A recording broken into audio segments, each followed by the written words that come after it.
السلام عليكم حبايبي، عاملين ايه؟ النهارده هنعمل مع بعض الفطاير بالسكر بطريقه جميله وبسيطه زيها زي بتاعه المحلات وانضف كمان.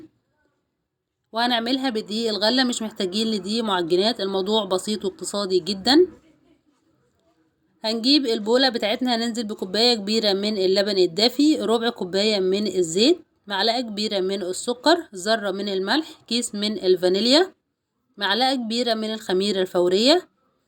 هنقلب المكونات كلها على بعض. هننزل بمعلقة كبيرة من الخل، هننزل بنص كيلو من الدقيق، معلقة كبيرة من البودر. هنقلب المكونات على بعض ونبدأ نعجن العجين بتاعنا، وننزل بالدقيق بتاعنا بالتدريج. واللبن بتاعنا من كوباية لكوباية ونص حسب نوع الدقيق بتاعنا. لو الكوباية لقيتيها مش مكفية ممكن بتزودي نص كوباية تاني بالتدريج. بتعجني لمدة 10 دقايق، بتلمي العجينة تبقى طرية مش بتلزق، بتسيبيها تخمر لمدة نص ساعة. هي كده خمرت معايا، هبدأ اقطعها قطع صغيرة واكورها كور متساوية علشان اعمل الفطاير بتاعتي. هجيب بقى العجينة بتاعتي وابدأ افردها، بتبقى زي ما احنا شايفينها كده، الكور متوسطة، بنفردها فردة متوسطة برضو، ولا تبقى رقيقة قوي ولا تبقى تخينة قوي.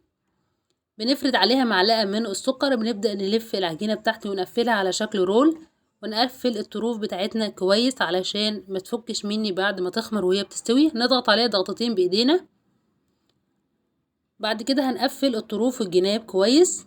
هنقطعها بقى بالسكينة ونسيب حتة في الطرف كده تكون ماسكة العجينة ببعض، ونعملها على شكل قلب بالشكل ده. هنبدأ نشكل بقى العجينة بتاعتنا ونخلص الكمية. منكترش عن معلقة سكر علشان ما يسيحش مني وهي بتستوي. ولو حابين ان احنا نغير الحشو من السكر لعجوة لجبنة لشوكولاتة لنوتيلا، اي حاجة احنا حابينها ولادنا بيحبوها. الفطاير دي بتبقى جميلة جدا وهشة، تنفع للولاد في المدرسة وتنفع في البيت للفطار. بتغنيكي عن فكرة هتعملي فطار ايه كل يوم الصبح. الموضوع بسيط جدا، مفيهوش اي صعوبة واقتصادي جدا.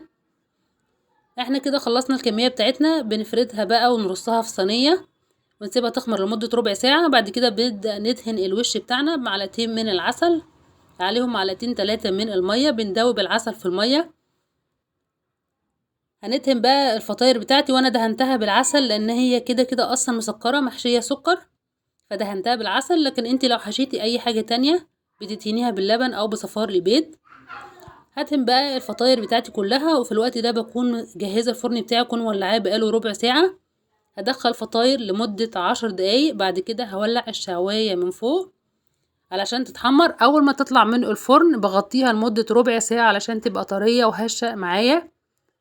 طالعة ده بالمنظر الجميل دوت، السكر مسحش ولا فيه اي حاجة، جميلة جدا وهشة ومستوية واللون جميل جدا من الجنبين.